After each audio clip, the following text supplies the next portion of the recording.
안녕하세요. 이제 갓 돌이 지난 어린 아기를 키우고 있는 30대 여성입니다.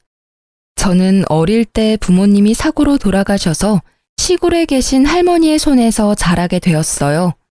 그래도 할머니가 저를 금이야 오기야 키워주셔서 부모님의 그늘 없이 자존감 높은 사람으로 성장할 수 있었고, 그 덕인지 좋은 회사에 취직해서 돈도 또래보다 조금 더 많이 벌 수 있었습니다. 그러다가 원수 같은 전 남편을 만났고 연애하던 중 뜻하지 않게 혼전 임신이 되었어요. 그래서 어쩔 수 없이 결혼을 서두르게 되었고, 이로 인해 큰 고비를 맞게 되었습니다. 사실 시댁에서는 시골 출신의 부모님도 없이 할머니 손에서 자랐다는 사실을 알고 저를 탐탁지 않게 생각하셨어요. 그러나 이미 제 뱃속에 아기가 있으니 어쩔 수 없이 결혼을 허락하셨죠. 그렇게 우리는 결혼식을 하게 되었고 신혼여행을 떠나려는데, 결혼식 내내 훌쩍이던 시어머니는 남편의 손을 잡고 대성통곡을 했어요. 아이고, 우리 호준이 안타까워서 어쩐다니. 사위 사랑은 장모라던데 우리 아들은 고아랑 결혼해서 장모 사랑도 못 받겠구나. 게다가 너보다 나이가 3살이나 많기까지. 다른 집 아들들은 다들 어리고 예쁜 여자한테 장가가던데 너는 이게 뭐니? 내가 속상해서 원. 엄마, 너무 속상해하지 마. 누나 부모님이 안 계시긴 하지만 이미 누나 뱃속에 아기도 있고 결혼식까지 올린 마당에 어쩔 수 없잖아. 누나는 무슨 누나? 나는 너한테 저런 누나 낳아준 적 없다. 이제 다시는 내 앞에서 누나라고 부르지 마. 알겠어? 미나, 너도 네 남편 너보다 나이 어리다고 남편 이겨먹으려고 하지 마라. 알겠니? 어쩌다가 저런 고아랑 엮여서는, 에휴, 부모 없는 자식이 뭐 보고 배운 게 있기나 하겠어? 피로 현장에서 하객들이 주는 술을 과하게 마신 시어머니는 사람들이 많은 곳에서 나이도 많고 부모도 없다며 제게 무안을 주었습니다. 할머니는 시어머니의 말에 표정이 딱딱하게 굳으시더니 술 취해 정신없는 시어머니에게 한마디 했어요. 안싸돈, 아이들이 새 출발하는데 말이 조금 심하네요. 기분 좋은 날 서로에게 상처 주는 말은 하지 맙시다. 우리 미나 부모 없이는 자랐어도 제가 경우 없게 키우지는 않았습니다. 아직 우리 미나에 대해서 잘 모르는데 배경만 보고 일방적으로 오해하면 곤란해요. 그리고 이미 사람들 앞에서 결혼식도 올렸고 무엇보다 아이들 사이에서 아기가 생겼는데 어째요. 이제 마음에 안 들어도 받아들이셔야지 않겠습니까? 우리 미나 잘할 테니 오해하지 말고 잘 봐주세요. 솔직히 말해서 미나가 임신만 안 했어도 저희 결혼 안 시켰어요. 우리 귀한 아들 호준이가 나이도 많고 부모 없는 사람이랑 결혼한다는 게 말이 됩니까? 쟤는 왜 임신이 되어서 우리 아들 인생을 망치는지. 시어머니는 눈에 눈물이 그렁그렁해서는 계속 상처되는 말을 했습니다. 할머니 역시 시어머니의 말에 참지 못하고 화를 내려던 찰나 시아버지가 할머니께 허리를 숙이며 정중히 사과했어요. 사돈 어르신, 안사람이 오늘 과음해서 말 실수하네요. 죄송합니다. 사실 너무 갑작스러운 결혼이라 제대로 준비하지 못하기도 했고 유일한 아들 자식이라 많이 속상한가 봅니다. 저희도 미나가 딸이라고 생각하고 예쁘게 보도록 노력할게요. 호준이랑 미나는 비행기 시간 늦겠다. 여기 걱정은 말고 어서 출발하거라. 아버지, 그럼 엄마 좀 잘 부탁드려요. 엄마, 나 다녀올게. 울지 말고 속상해하지 마요. 아휴, 나도 같이 눈물이 나려고 하네. 큰 싸움은 벌어지지 않았지만 할머니의 표정은 여전히 좋지 않으셨습니다. 저 역시 기분이 너무 좋지 않고 화가 많이 났어요. 사실 더 화가 나는 건 남편의 반응이었습니다. 만약 할머니가 사람들 앞에서 남편에게 상처되는 말을 했다면 저는 그런 말 하지 말라고 강경하게 말씀드렸을 거예요. 그런데 남편은 그러기는커녕 시어머니와 같이 눈물을 글썽이더라고요. 그 모습을 보니 남편이 뭔가 앞으로 저와 시어머니 중간에서 제대로 된 남편 역할을 못할 것만 같은 불길한 예감이 들었어요. 그리고 그 불길한 예감은 현실이 되었습니다. 신혼집은 시댁 근처의 오피스텔이었어요. 사실 남편이 저보다 나이가 어리기도 하고 남자는 군대에 가야만 하니 동갑이어도 여자보다 회사 생활을 늦게 할 수밖에 없잖아요. 그래서 남편이 모아둔 돈이 없더라고요. 게다가 시댁이 넉넉한 형편도 아니어서 어쩔 수 없이 할머니가 오피스텔을 하나 얻어주셨습니다. 저는 할머니가 혼자 시골에서 사셔서 할머니 집과 가까운 외곽 쪽으로 집을 구하고 싶었지만 할머니는 생각이 다르셨어요. 여자는 좋든 싫든 결혼했으면 시댁 사람으로 살아야 한다며 일부러 시댁과 가까이 집을 얻어주셨죠. 사실 시어머니가 절 싫어하는 게 분명해서 시댁과 가까이 사는 건 너무 부담스러웠어요. 하지만 우려와는 달리 회사 생활을 하고 주말에도 가끔 출근해서 시어머니와 마주칠 일이 명절이나 제사와 같은 특별한 날 빼고는 거의 없었어요. 저에게 전화하라고 강요하지도 않았고요. 그래서 생각보다는 편한 신혼생활을 보낼 수 있었습니다. 그러다가 출산일이 임박해서 출산 휴가를 받고 집에서 쉬며 아기를 맞이할 준비를 하고 있었어요. 그러던 어느 날 남편은 출근하고 집에 혼자 있는데 시어머니한테 전화가 왔습니다. 너는 어쩜 집에서 쉬고 있으면서 나한테 점심 같이 먹자는 소리 한 번이 없냐? 연락도 먼저 하는 법이 없고. 솔직히 그동안은 너가 회사 다니느라 바쁜 것 같아서 그냥 있었는데 정말 너무 무심한 거 아니냐? 죄송해요. 사실 그동안 회사에 다니느라 출산 준비를 못해서 집에 있지만 바빴네요. 앞으로는 전화도 자주 드리고 할게요. 다른 집 며느리들은 시어미가 이런 이야기 하기 전에 전화도 자주 하고 같이 뭐 먹으러 가자, 어디 구경 가자고도 하면서 딸처럼 잘 지낸다던데. 어쩜 너는 그렇게 애가 무뚝뚝하고 애교도 없니? 네가 나이가 많아서 그런가? 그건 그렇고 너 아기 출산하고 나서 산후조리 어떻게 할 거니? 출산하고 나서는 산후조리원에 들어가서 몸조리 해야죠. 이미 예약도 했어요. 돈 아깝게 산후조리원은 무슨. 옛날에는 애 낳고도 바로 밭일하고 집안일 했다. 산후조리가 솔직히 뭐가 필요해? 그냥 힘 몇 번 주면 애가 쑥 나오는데. 하여튼 요새 애들은 다들 약해 빠졌다니까. 게다가 거기가 좀 비싸냐? 뭐 하는 것도 없이 일주일에 최소 100만 원은 하던데.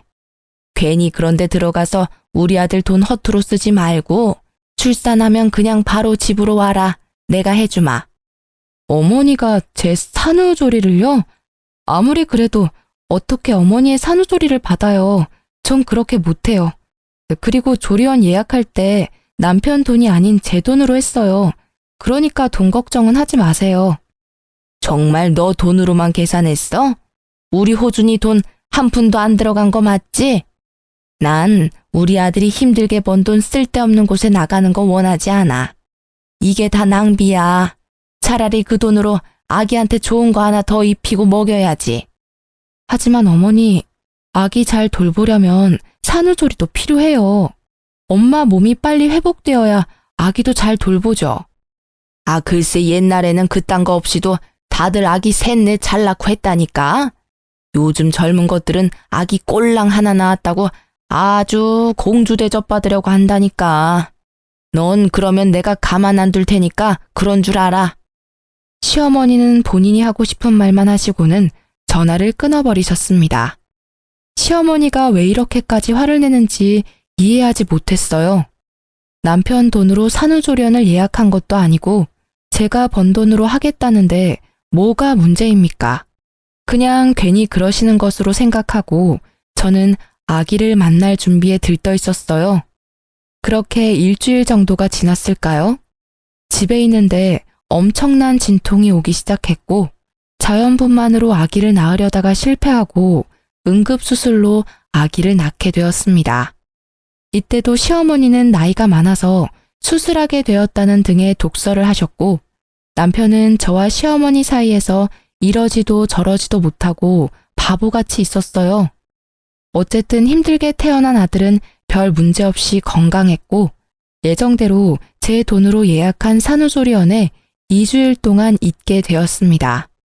2주일 후 산후조리원에서 나와 신혼집에 갔는데 시어머니가 계셨어요. 저는 시어머니가 손주를 보고 싶은 마음에 오셨다고 생각했습니다.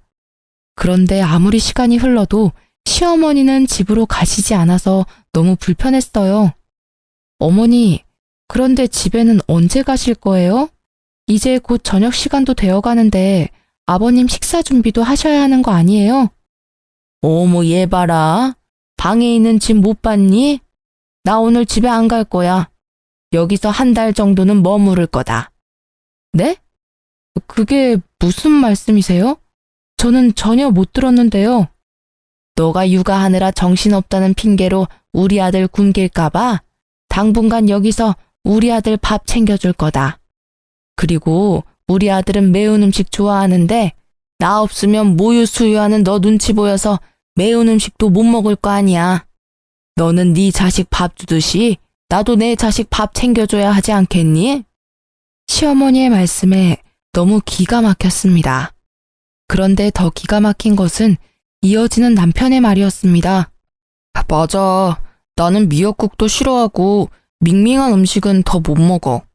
솔직히 여보랑 같이 산후조리원에 있으면서 거기 음식 간이 하나도 안 돼서 정말 뭐 먹은 것 같지도 않았다고. 그래서 내가 엄마한테 부탁한 거야. 그래도 되지? 뭐? 솔직히 우리 집이 넓은 것도 아니고 방 하나 거실 하나 있는데 어떻게 어머니랑 같이 있어. 게다가 신생아도 있는데. 그리고 전 그렇게 매운 음식이 먹고 싶으면 마트에서 밀키트 같은 거 사다가 먹으면 되잖아. 여보, 밀키트도 하루 이틀이지 어떻게 매일 사 먹냐? 당분간은 여보가 내 음식도 못 해줄 텐데. 그리고 우리 엄마가 괜히 여기 있겠다고 하시는 거겠어? 여기에 있으면서 내 음식만 챙기겠냐고. 당연히 여보 음식도 챙겨주실 거고 틈틈이 준석이도 봐주시겠지. 안 그래요, 엄마? 당연하지. 내가 있어서 너도 더 편할걸? 나중에 나 가고 나서 힘들다고 징징대지 말고 그냥 고맙습니다 하려무나. 어머니, 그럼 당장 오늘 밤에는 어디서 주무실 거예요? 나는 허리가 안 좋아서 무조건 침대에서 자야 해. 그리고 우리 아들도 내일 출근해야 해서 푹 자야 하니 당연히 방에서 자야 하고. 너는 새벽에 준석이 수유하고 기저귀도 갈아줘야 하니까 거실에서 자면 되겠다. 그치? 네? 거실에서요? 어떻게 신생아랑 갓 출산한 산모한테 거실에서 자라는 말을 하세요. 당연히 이 집에서는 손님인 어머니가 거실에서 주무셔야 하는 거 아닌가요? 그리고 남편도 준석이 아빠니까 당연히 새벽에 같이 아기 봐야죠. 우리 호준이는 안 된다. 호준이는 잠 못 자면 큰일 나는 아이야. 게다가 내일 회사에 출근도 해야 하잖니. 너는 어차피 내일 집에서 쉬니까 너 혼자 새벽에 준석이 보렴. 시어머니는 가면 갈수록 도무지 이해하지 못할 말만 했습니다. 이 와중에 남편은 아무 말도 하지 않고 조용히 시어머니의 말에 고개를 끄덕이고 있었고 그런 모습을 보니 너무 화가 났어요. 야, 이호준, 너 내 남편 아니야? 우리 준석이 아빠 아니냐고. 넌 어머니의 말씀이 이해가 가? 이제 갓 태어난 신생아와 산모는 거실 바닥에서 자고 아빠인 너는 어머니랑 큰 방에서 자라는 이 말이 맞다고 생각해? 솔직히 우리 엄마 말이 틀릴 건 또 뭐야. 너는 내일도 집에 있지만 나는 회사에 가서 일해야 해서 푹 잠을 자야 해. 난 솔직히 너가 이렇게까지 화를 내는 이유를 모르겠는데. 남편은 화를 내는 이유를 전혀 모르는 눈치였습니다. 정말 말을 하면 할수록 저만 나쁘고 이상하고 예민한 사람이 되는 것 같았죠. 됐다 됐어. 더럽고 치사해서 내가 나가고 말지. 난 솔직히 네가 우리 호준이보다 나이가 많으니까 생각도 깊을 줄 알았어. 그런데 이건 뭐 나이만 많지 생각도 없고 어른 공경하는 것도 없고. 너는 늙은 나랑 한 집에 같이 있기 싫다는 거지? 내가 나가마. 대신 박민아 너 나중에 힘들다고 육아 따위는 바라지도 말아라. 죽이 되든 밥이 되든 네가 알아서 네 힘으로 준석이 키워. 알겠어? 마음에 하나도 안 들어. 나 간다. 엄마, 이렇게 가시면 어떡해. 내가 마음이 불편하잖아. 그러게 넌 왜 그딴 말을 해서 우리 엄마 속상하게 만들어? 우리 엄마가 너 도와준다잖아. 그런데 꼭 그딴 식으로 비꼬아서 말을 들어야 해? 얼른 사과 안 해? 남편은 어서 사과하라고 강요했지만 전혀 그러고 싶지 않았습니다. 결국 아기가 처음 집에 온 날은 이렇게 싸움으로 끝나고 말았네요. 그 뒤로 전쟁 같은 육아가 시작되었습니다. 우리는 신생아가 혹시라도 다칠까봐 불안해서 홈 CCTV를 설치했어요. 물론 제가 항상 옆에 있기는 하지만 잠시 화장실 가거나 집안일을 할 때 무슨 일이 생길까봐 불안했거든요. 남편도 회사에서 아기를 보고 싶다고 해서 핸드폰 어플로 틈틈이 확인할 수 있도록 했습니다. 감시당하는 느낌이라 조금 불편하기는 했지만 그래도 남편이 회사에 있는 시간 동안 아기가 얼마나 보고 싶겠어요. 그 마음이 이해가 가서 그러라고 했네요. 그렇게 생활한 지 일주일이 지났습니다. 그날은 날씨가 갑자기 더워져서 아기 얼굴에 빨갛게 태열이 올라왔더라고요. 그래서 속사계를 풀고 부채질을 해주고 있었습니다. 조그만 손과 발을 보며 귀여워서 어쩔 줄 몰라 하고 있는데 시어머니한테 전화가 왔어요. 얘, 잘 키우고 있어? 설마 팔다리 다 내놓고 키우고 있는 건 아니지?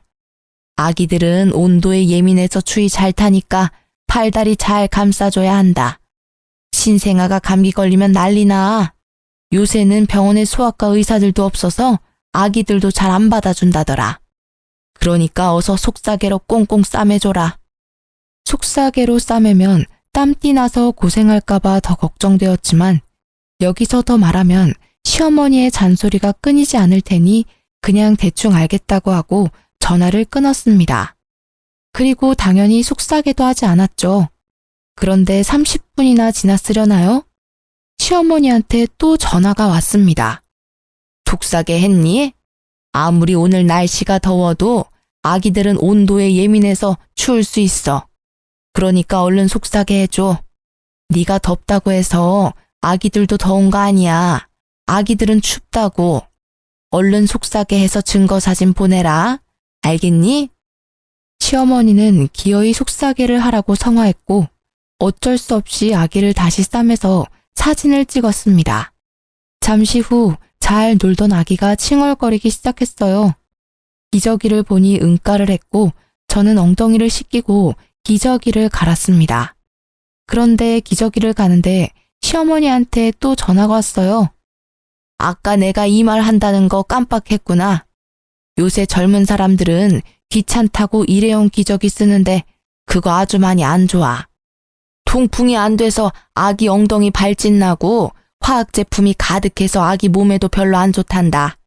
그러니까 너는 일회용 기저귀 말고 천 기저귀 써라. 그리고 귀찮다고 세탁기 돌리지 말고 반드시 손빨래하고. 참, 아기 옷들도 세탁기 돌리면 안 된다. 아기 옷은 예민해서 반드시 다 손빨래 해야 해. 알겠니?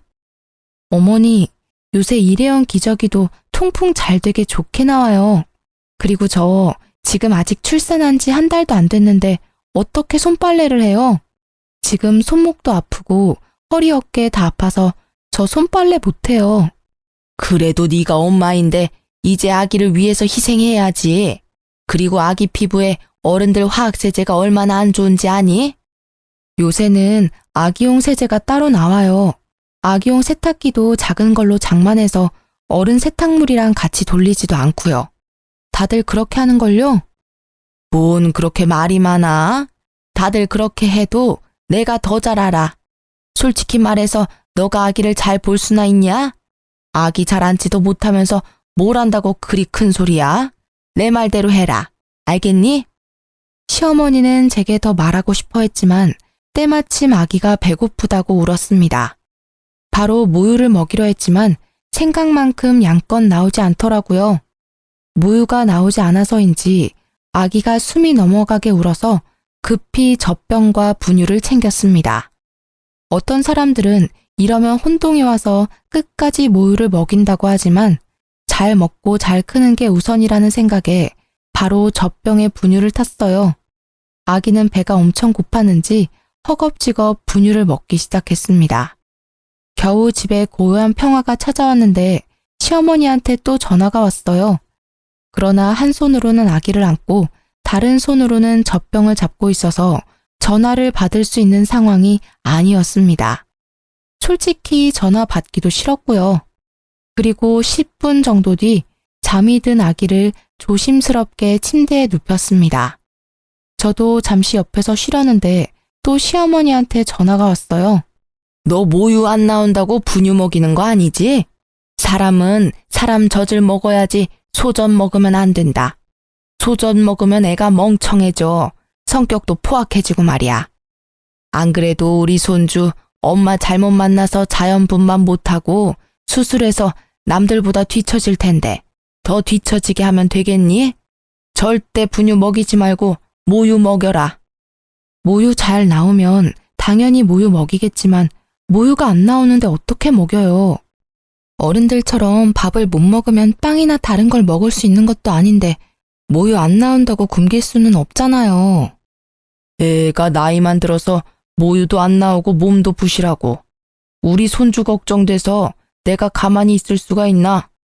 어머니의 손주이기도 하지만 제 아들이기도 해요. 저도 잘 키우려고 노력하고 있으니까 너무 걱정하지 마세요. 네가 뭘 안다고 노력은 아기 잘 안지도 못하면서. 아무튼 이제 모유 먹이도록 해. 시어머니는 수시로 전화해서 사사건건 잔소리를 늘어놓았죠. 그런데 곰곰이 생각해보니 뭔가 이상했습니다. 속삭이를 푼 순간, 기저귀를 간 순간, 분유를 먹인 순간마다 기가 막힌 타이밍으로 전화가 왔잖아요. 마치 저를 지켜보고 있던 것처럼요. 이상하고 찜찜한 마음이 들기는 했으나 그냥 우연이겠지 생각하고 말았습니다. 아기가 낮잠 잘 동안 머리를 식히기 위해 TV를 켰어요. 그런데 TV를 켜자마자 시어머니한테 또 전화가 왔습니다. 예, 잔다고 TV 켜지 마라. TV에서 전자파 나와서 애 머리 나빠진다. 어머님, 어떻게 제가 TV를 켜는 순간 전화하셨어요? 혹시 저 감시하세요? 내가 뭘 너를 본다고 그러니? 아니야. 너가 뭐가 이쁘다고 내가 널 종일 보고 앉았니? 내가 그렇게 할 일 없는 사람인 줄 알아? 그냥 우연인 거겠지. 아무튼 TV 켜지 마. 그렇게 따지면 핸드폰에도 전자파 많이 나와요. TV보다 핸드폰 전자파로 더 머리 나빠질 것 같아서 저 전화 꺼놓을 테니 이제 전화하지 마세요. 저는 바로 핸드폰을 꺼버렸습니다. 그런데 아무리 생각해도 시어머니가 전화하시는 타이밍이 이상했어요. 아무래도 시어머니가 보고 있는 것 같았고 그날 저녁 퇴근한 남편에게 혹시나 하는 마음에 물어봤습니다. 내가 진짜 혹시나 하는 마음으로 물어보는데 혹시 저 카메라 영상을 어머니도 보실 수 있어? 제 말에 남편은 깜짝 놀라는 표정을 지었습니다. 그걸 어떻게 알았어? 이 반응은 뭐야? 그럼 계속 어머니가 내가 이 집에서 뭐 하고 있는지 다 보고 계셨던 거야? 아니, 그걸 어떻게 알았냐고. 아기 속삭에 푸는 순간, 기저귀 가는 순간, 분유 먹이는 순간 시어머니한테 전화 오더라. 이거 하지 말아라, 저거 하라 하면서 사사건건 전화로 잔소리해 대셨어. 와, 정말 소름 끼친다. 어쩜 그래? 엄마가 매일 보고 싶으시다잖아.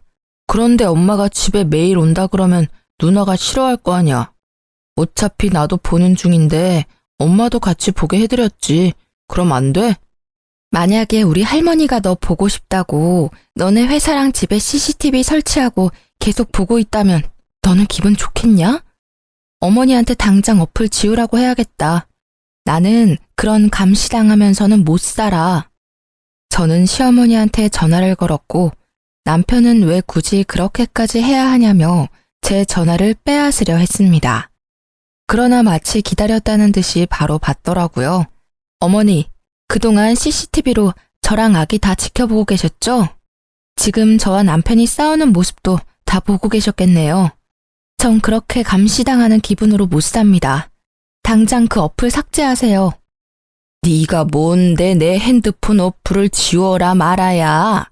그래, 내가 그동안 너 집에 있는 동안 몰래 보긴 봤다. 그런데 내가 뭐 보고 싶어서 본 줄 알아? 너 신생아 처음 본다며? 아기를 제대로 안지도 못하는 네가 혹시 준석이 다치게 할까봐 걱정되고 불안해서 내가 봤다. 혹시라도 잘못되면 당장 달려가려고. 나는 앞으로도 이걸로 너 계속 볼 거다. 우리 손주 잘 키우는지 계속 감시할 거라고. 아무리 윗사람이어도 저를 그동안 그렇게 몰래 훔쳐봤으면 먼저 미안하다는 사과부터 해야 하는 거 아닌가요? 그러나 오히려 적반하장으로 저에게 화를 내셨습니다. 저 역시 가만히 있을 수 없었죠. 어머니, 이렇게 몰래 훔쳐보는 것도 불법이에요.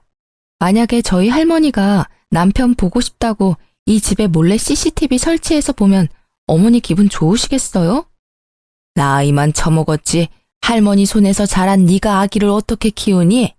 보나마나 그 깡촌에서 막 키웠을 텐데. 게다가 부모가 있던 것도 아니고.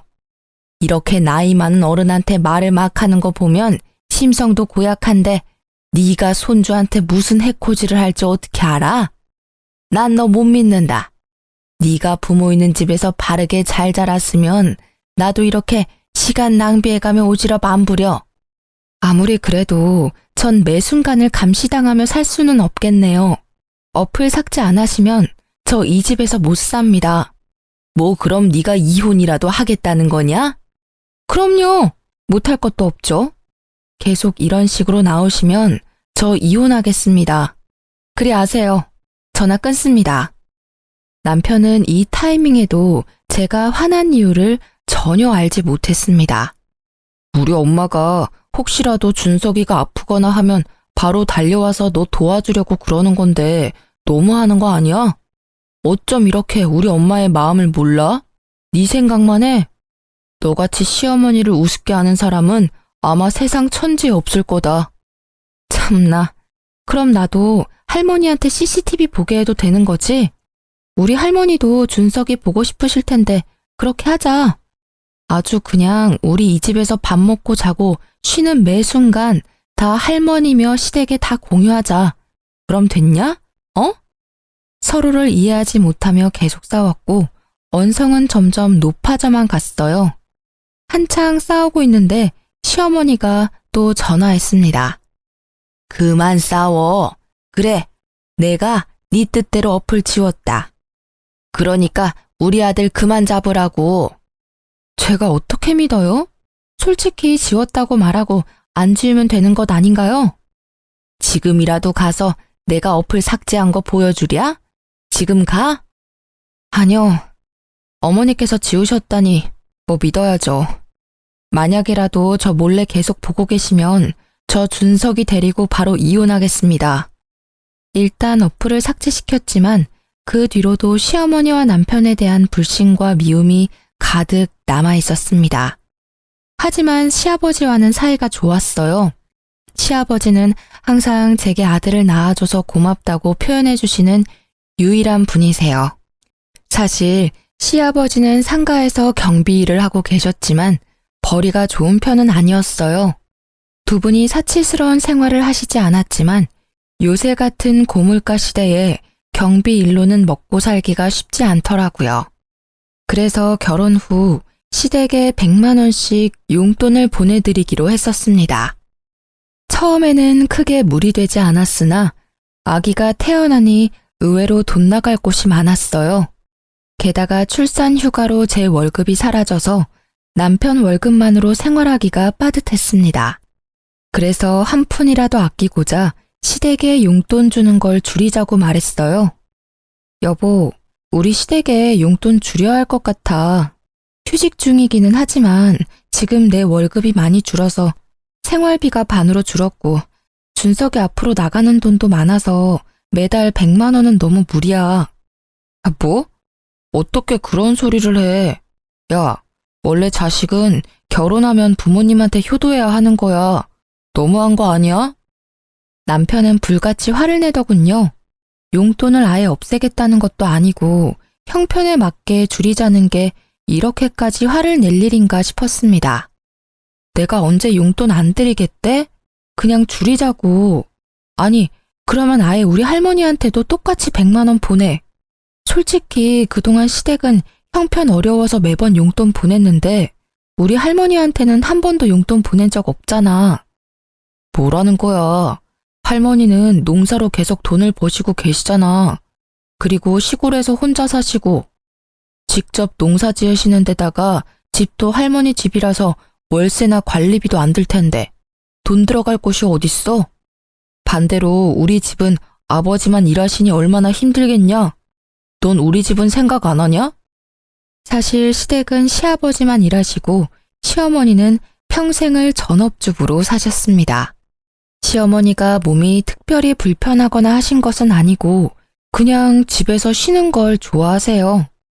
그런다고 집안일을 엄청 잘하시는 것도 아니고요. 그냥 배짱이 같은 성격을 가지신 분입니다. 그렇게 힘드시면 이제 어머니도 마트 같은 곳에서 아르바이트라도 하셔야 하는 거 아니야? 어머니가 어디 많이 아프신 것도 아니고 건강하시잖아. 오히려 적당히 일하면 사람이 더 활력이 넘치고 건강에 더 좋을 수도 있다고. 뭐? 내가 너랑 말을 말아야지 진짜. 아휴. 남편은 집 밖으로 나가버렸고 저는 이해가 가지 않았어요. 고혈압, 당뇨와 같은 성인병 하나 없으시고 아주 건강한 시어머니한테 아르바이트 하라는 게 그렇게 잘못된 일인가요? 물론 경제적으로 부유하면 아르바이트는 안 해도 되겠지만 사실 그것도 아니잖아요. 그럼 당연히 조금이라도 건강하고 시간 있을 때 아르바이트라도 해서 돈을 벌어야 하는 거 아닌가요? 그러나 남편은 시어머니가 밖에서 일한다는 것 자체를 용납하지 못했습니다. 남편은 그렇게 화를 내며 나가고 저는 그러든 말든 큰 방에서 아이를 재우려는데 현관문 여는 소리가 들리더라고요. 당연히 남편이 다시 들어온 것으로 생각하고 마저 재우고 있었습니다. 그런데 집에는 남편만 들어온 게 아니었어요. 시아버지와 시어머니도 함께 있었습니다. 부모님을 사랑하는 마음이 바다같이 넘치던 남편은 제가 한 말을 고스란히 이르러 시댁에 쫓아간 거죠. 시어머니는 큰 방에서 준석이를 재우는 저를 발견하시고는 제 머리채를 잡으셨습니다. 야, 우리 호준이에게 내 용돈 줄이라고 했다며? 네가 감히 어떻게 그런 말을 해? 네가 뭔데? 갑자기 달려드는 시어머니 때문에 저는 아기를 놓칠 뻔했습니다. 놀란 아기가 자지러지게 울고 저는 시어머니한테 참지 못할 정도로 화가 났어요. 아직 목도 가누지 못하는 아기를 안고 있는 사람 머리채를 잡는 게 말이 됩니까? 어머니, 미쳤어요? 지금 이게 뭐 하는 짓이에요? 아기 안고 있는 거 안 보여요? 뭐 하는 짓? 너야말로 뭐 하는 짓이냐? 감히 어른들에게 주는 용돈을 줄여? 나, 네 남편의 엄마다. 당연히 나를 부양할 의무가 있다고. 그렇게 따지면 저도 저를 키워주신 할머니 부양할 의무 있어요. 그리고 제가 뭐 아예 없애겠다는 것도 아니고 줄이자는데 이게 이렇게까지 화낼 일인가요? 참고 또 참았는데 더는 안 되겠네요. 이혼하겠습니다. 이혼? 그래, 잘 됐네. 나도 너같이 싹수 없는 며느리 따위 필요 없다. 처음부터 너 다 마음에 안 들었어. 이혼해 둘이. 시어머니가 제 머리채를 붙잡고 화를 크게 낼 동안 남편은 옆에서 아무런 말도 하지 않았습니다. 그리고 시어머니와 함께 온 시아버지도요. 제 편인 줄로만 알았던 시아버지 역시 저를 가족으로 생각하지 않으셨던 거죠. 시아버지는 시어머니와 저의 싸움을 가만히 지켜보시더니 한마디 하셨어요. 이래서 집안에 여자가 잘 들어와야 하는데 어쩌다가 저런 쓸모없는 물건이 들어와서는 아휴, 우리 집이 어떻게 될런지. 시아버지의 말에 더는 이딴 집에서 살 이유가 없다고 생각했습니다. 그래서 아기를 데리고 육아용품이며 제 짐을 다 챙겨서 할머니 집으로 갔어요. 할머니는 오밤중에 갑자기 손주까지 데리고 나타난 저를 보곤 깜짝 놀라셨죠. 그동안 시댁에서 있었던 일을 하나도 빠짐없이 다 말씀드렸고 할머니는 화를 버럭 냈어요. 뭐? 너 왜 그동안 이렇게 무시당하면서 살았어? 내가 너한테 그렇게 당하고만 살라고 가르치디? 감히 우리 소녀딸한테 그딴 막말을 해? 그딴 집구석과 이혼할 때는 하더라도 그놈의 집구석 자신들이 벌인 일들 후회하게 해줘야겠다. 할머니는 지금 당장이라도 시댁에 쫓아갈 기세로 나갔습니다. 하지만 밤 늦은 시간에 갈 수는 없잖아요. 내일 가자고 겨우 진정시켰어요.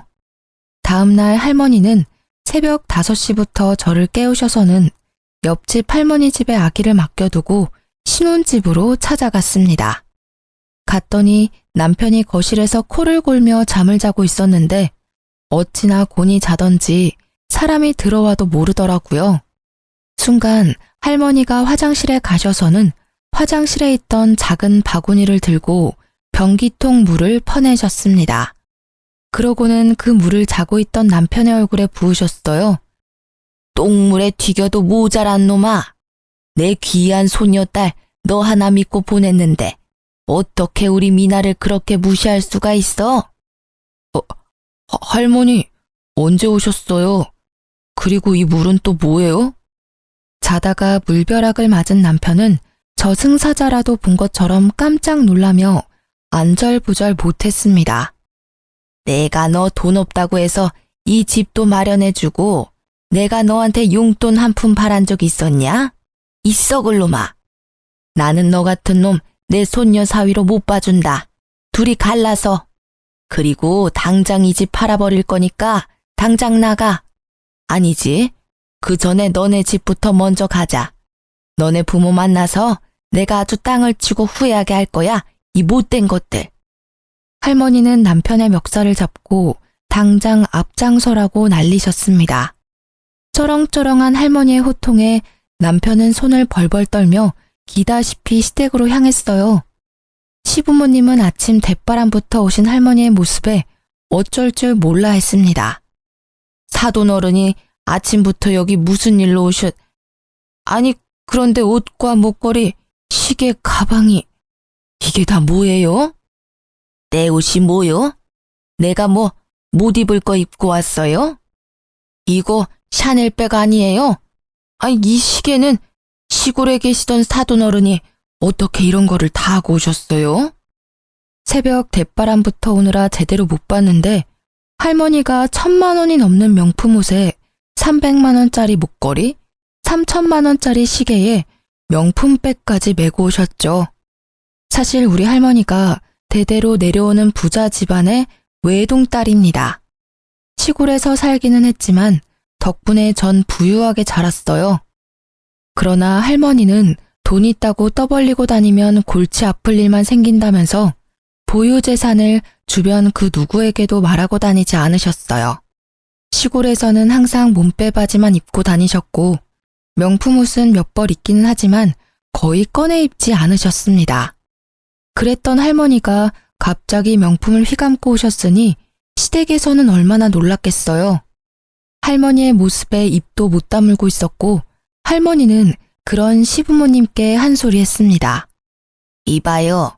시골에 산다고 사람 우습게 보지 마요.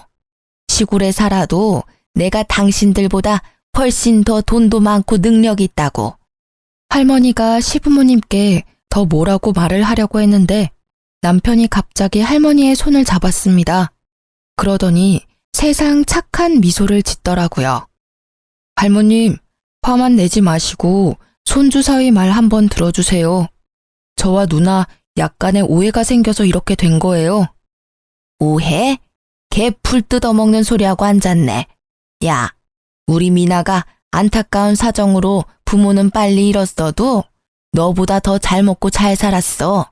이 썩을 놈아. 우리 미나가 내가 죽으면 물려받을 재산이 100억이야 이놈들아. 1억도 없는 거지 같은 집안에서 어디 우리 집을 무시해? 난 거지들과 사돈 못 맺으니 빨리 도장 찍어. 할머니의 말에 남편은 무릎까지 꿇었습니다. 할머니, 제가 나이가 어려서 생각이 짧았습니다. 부디 노여움 푸시고. 헛소리 집어치우고 당장 내 집에서 나가. 너네 신혼집 내가 사준 거 알지? 딱 하루 준다. 안 나가면 그 집에 있는 네 물건들 다 던져버리고 아주 박살 내버릴 테니까 그런 줄 알아. 어차피 살 날도 얼마 안 남았는데 이참에 뉴스 한번 나오지 뭐. 결국 남편은 신혼집에서 쫓겨났고 저는 바로 이혼하자고 했습니다. 그런데 할머니 재산이 탐이 났는지 합의를 해주지 않더라고요. 그러나 남편 놈과는 하루도 같이 붙어 있을 자신이 없는 저는 일단 아이를 데리고 할머니 집으로 들어갔습니다. 그러던 어느 날 시부모님이 할머니 집까지 찾아왔어요. 두 분은 할머니를 보자마자 무릎까지 꿇으시더니 조심스럽게 입을 열기 시작했습니다. 사돈 어르신, 정말 죄송합니다. 제가 아들 자식이 하나뿐이라 오냐오냐 키워서 이렇게 되었네요. 제가 아들 자식 잘 단독시키고 미나에게도 진심으로 사과할 테니 제발 우리 아들 받아주시면 안 될까요? 그쪽은 이미 글러먹었어. 이 상황에서도 아들 탓을 하는 게 제대로 된 부모인가? 참된 부모는 자식의 잘못도 다 안고 가는 사람일세. 나는 돈이 없는 사람은 괜찮아도 인성이 글러먹은 사람은 절대 용납 못해. 그래서 인성이 거지 같은 당신네가 우리 손녀딸의 시부모가 되는 꼴 절대 못 봐. 당신들 밑에서 자란 아들도 마찬가지겠지. 할머니의 단호한 말씀에 시아버지는 안절부절 못하며 어떻게든 할머니의 마음을 돌리려고 하셨습니다. 어르신, 제 안사람과 아들 녀석 때문에 화가 많이 나셨죠? 이게 다 집안관리 제대로 못한 가장인 제 잘못입니다. 그러니 저만 탓하시고 우리 가족들 용서해 주시면 안 될까요? 웃기는 소리 하지 말게나. 아무리 돈이 없어도 인성이 훌륭한 사람은 많아. 당신들은 돈이 없어서 사람 관리 못한 게 아니라 그냥 원래 인성 자체가 거지 같은 사람들이야. 나는 이제 우리 미나 당신들에게 못 맡기겠네. 아이고 어르신, 제가 다 잘못했어요.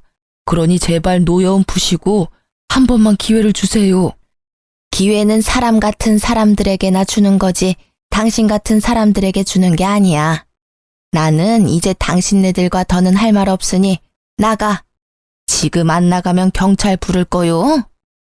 할머니의 으름장에도 시부모님은 나갈 기색이 없다가 할머니가 정말 핸드폰을 들어 112를 누르는 걸 보여주자 그제야 나갔습니다. 이후로 할머니는 오피스텔을 팔아버렸어요.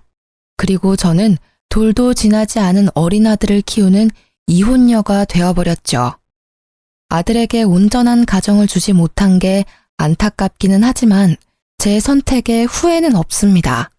아마 앞으로도 제 인생에 결혼이라는 선택지는 없는 것 같네요. 하지만 아빠의 빈자리가 느껴지지 않도록 최선을 다해 키우겠습니다. 저희 할머니가 저에게 그랬던 것처럼요. 우리 아들이 배가 고픈지 칭얼대기 시작하네요. 전 이제 이야기를 마무리 지어야 할 것 같습니다. 지금까지 저의 이야기 들어주셔서 감사합니다.